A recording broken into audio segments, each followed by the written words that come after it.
Hello and welcome back. So I moved to the stove or the oven, we're ready to start cooking the chicken or start to roast the chicken. So what I have in front of me is I have an enamel cast iron pot. Now this is not necessary, but this is the pot that I generally use to roast the chicken. You can use any sort of straight-sided pot that you have. I generally like something when I'm roasting, especially for the bird, to have something that has some straight sides, a little bit of depth to it. So I'm going to take my lid off because it's not necessary for this. The other components that I have is I have all of our vegetables that we cut up in our first couple sessions. I have our garlic. I also have 3 ounces of butter, salt, black pepper. I have our chicken, and I also have a meat thermometer. This is a Taylor meat thermometer. What it is it's the cord and the probe itself are all oven proof. So what this is going to allow me to do is set a temperature for when the chicken is done cooking. It will beep and let me know the chicken's done. So this is a nice thing to have. If you don't have this and you have some sort of temperature gauge, that's perfectly acceptable. What we're looking for is we're looking to cook the chicken to 165 degrees, which is the correct temperature for properly roasted chicken. So our first step is going to be that we're going to salt and pepper the chicken. So I have gloves on. The only reason I have gloves on right now is I didn't cut myself. I'm not contagious. The only thing is it's for me to, for this stage in the process, it's easier for me to not contaminate things as I'm moving the chicken around and I'm trying to film. So what I'm going to do is I'm going to liberally season the outside of the chicken with salt. We use kosher salt in most professional kitchens. The reason is it's very coarse texture. We usually are seasoning with our hands. As a chef, that's one of those things you start to, you're familiar with how the grains kind of go through your hands. So you get to know kind of the quantity of salt. It's going to seem excessive, maybe a little bit. Now you don't want salt crusted. That's a whole different process. But a pretty decent amount of salt on the outside of the chicken. I also have fresh ground pepper. In this case, I have a pepper mill. So I'm going to liberally season the outside of the chicken with pepper.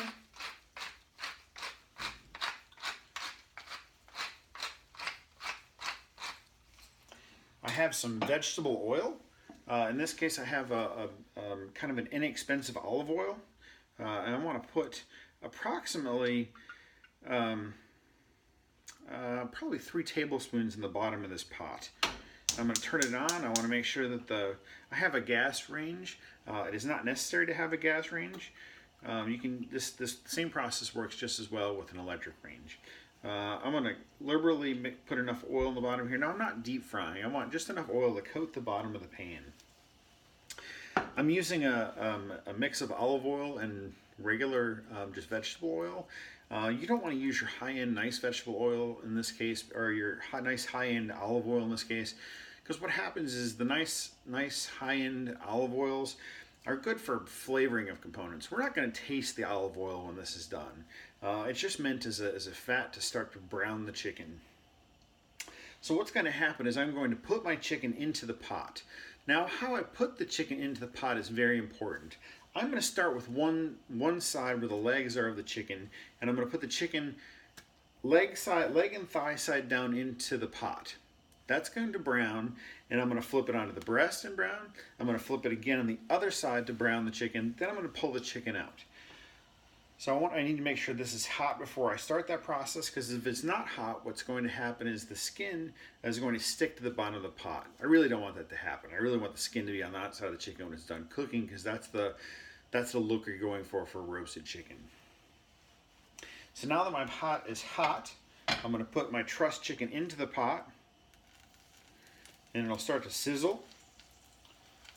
Now this plate is contaminated with the chicken. I guess it's not contaminated in a bad way. I can't use it again because I have raw chicken on there. I am going to use it again though once my chicken is browned. What we're going to do after it's browned on all 3 sides is I'm going to take the chicken out of the pot and put it back on here, and then we're going to put our vegetables into the pot. So we're gonna let the chicken brown. What I'm looking for is nice even brown skin on the chicken. It might create a little bit of a mess as around your stove area as the skin starts to crackle and turn brown. And there's no way to really avoid that because you can tell just looking at this pot, the chicken is sticking out of the pot. So even like those splatter screens that people have, I can't really set this on top because it's just contaminate the splatter screen. There's no good way about that. I didn't get enough salt here, so I'm going to sprinkle a little more salt on this side of the chicken. And I feel pretty good about the pepper. The pepper I'm just going to stick on the top of the chicken. So this is going to brown on that side. I have a pair of kitchen tongs that I'm going to use instead of just my hands. So once I feel this is brown, I don't have a definite timeline for how long is it going to take to brown that outside of the chicken. It's going to depend on your pot. It's going to depend on how high the heat is. What you're looking to do is the outside of that chicken has a little bit of fat on it and the skin. You want to really make that nice and crispy. So we're just going to let this sit here and brown. While that's browning, I have all of my vegetables over here ready to go. I have my 3 ounces of butter. I have my garlic cloves. I have my oven set to 365 degrees. So it's going to take approximately 2 minutes or so on each side. So I'll check back in with you in a couple minutes as soon as this is brown all the way around. So welcome back. We're on our last side of the chicken browning phase. All I did was I turned the chicken, I set it on the breast. You can see that the breast is starting to turn a little bit brown. The skin is definitely crispy. The temperature is on about a medium-high level. You can see there's a little bit of smoke coming off the bottom of the pan, and that's okay. We're looking to just brown this skin nicely. So this whole process is probably taking me about 5 minutes. Now with my tongs, I'm going to remove the chicken from the pan. You see it nice and brown and crispy. I'm going to put this on the plate. I'm going to hold that for right now. And then into this pot, you can see that I have all of this beautiful, and I turned on heat a little bit. You can see how I have all this nice, we call it in the professional kitchen fond. All that stuff that's beautiful stuck to the bottom of the pan is really nice. If it's black and crispy, you don't want to have that. So if your pan is black and crispy, you can go ahead and discard any of that. Ideally, this is what you should have. So what I'm going to do is I'm going to add to that pot all of our butter. So I have 3 ounces of butter. I'm going to put that in the pot. I have my 2 cloves of crushed garlic. I'm going to move that around with a spoon a little bit to melt and toast the garlic a little bit. I'm not really cooking the garlic, just kind of starting the process. I'm going to add all of our vegetables to the pot. Our carrots, our celery, our onions. And then I'm going to, I'll stir that around just a little bit, make sure it's evenly coated in butter. And it's going to look like a lot of butter. And that's okay. 1, butter tastes good. And 2, what we're looking to do with this butter now is we're going to, every 15 minutes it's in the oven, we're going to take some of that butter and we're going to baste the top of the chicken. That's what's going to make it have that really nice brown, crispy skin. It smells good. And then all this fat is just going to keep basting over top of the bird. So every 15 minutes. So I've started cooking my vegetables. My chicken's going to go right on top of those vegetables. It's going to keep it from sitting on the bottom of the pan. So I keep it kind of, all of that the heat is moving around it. So I am going to, it's already seasoned. I have my vegetables all there. I'm going to set my thermometer. I have it turned on. I have my temperature alert on. I'm going to set my temperature for 165 N. That's the set temperature I want to have, so that's the finished temperature. Set it for 165. I'm going to turn the flame off. Now, placement of the thermometer is very important. If I were just to take the thermometer and put it right into the chicken breast, it's possible and likely that the leg and the thigh meat is still not going to be cooked. The leg and the thigh takes the longest to get up to temperature. So that means that by the time that your leg and thigh is cooked, your breast is definitely cooked. So what we're going to do with our thermometer is we're going to stick it right in between the breast the leg and the thigh. So it's going to sit right in between that area right there. Because this is heat proof, this thermometer is heat proof. This cord is heat proof. What I'm going to do with this, and you can tell by looking at my screen that right now the chicken is at 52 degrees. Definitely not cooked. So it's still cold in the middle. What I'm going to do is I'm going to set this thermometer to the side. I'm going to turn my oven is already preheated to 365. I have 2 towels. I'm going to open the door. I'm going to put my chicken into the oven with the cord and everything attached.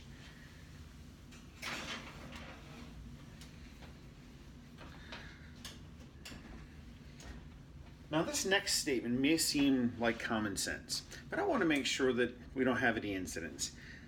While the cord in the thermometer the probe itself is heat proof, this portion of the thermometer is definitely not heat proof.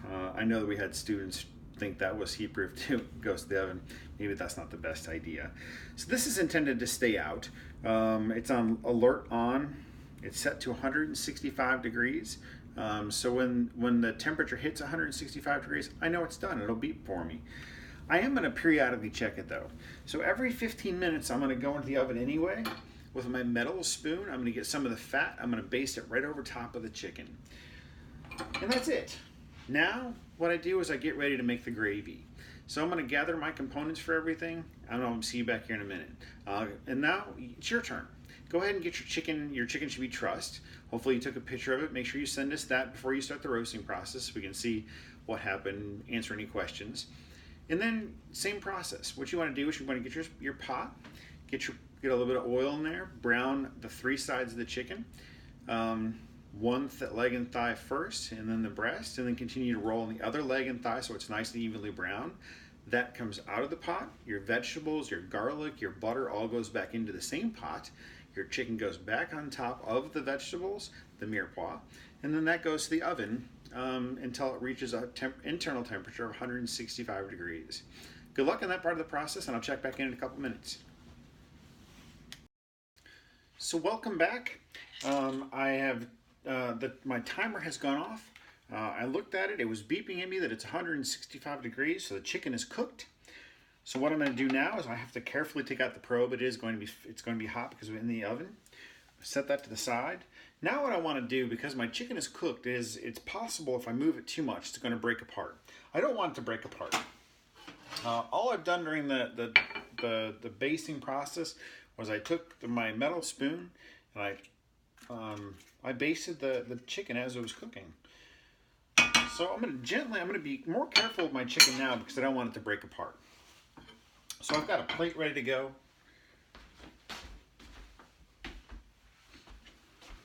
I have my towels. I'm going to put my tongs inside the cavity of the chicken, and I'm going to lift it up carefully.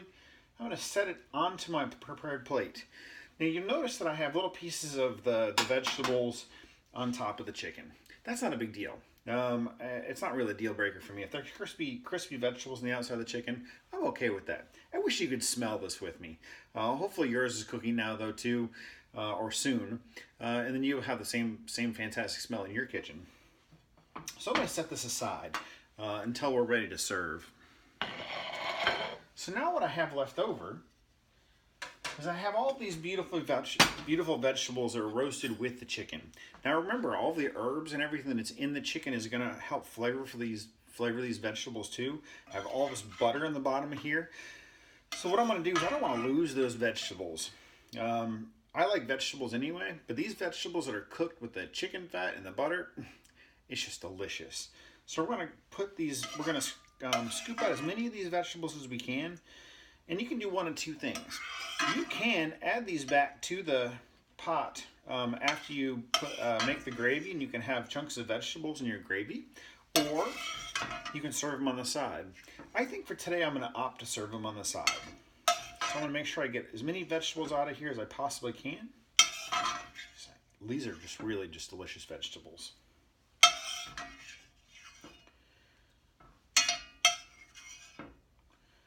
So I've removed all the vegetables.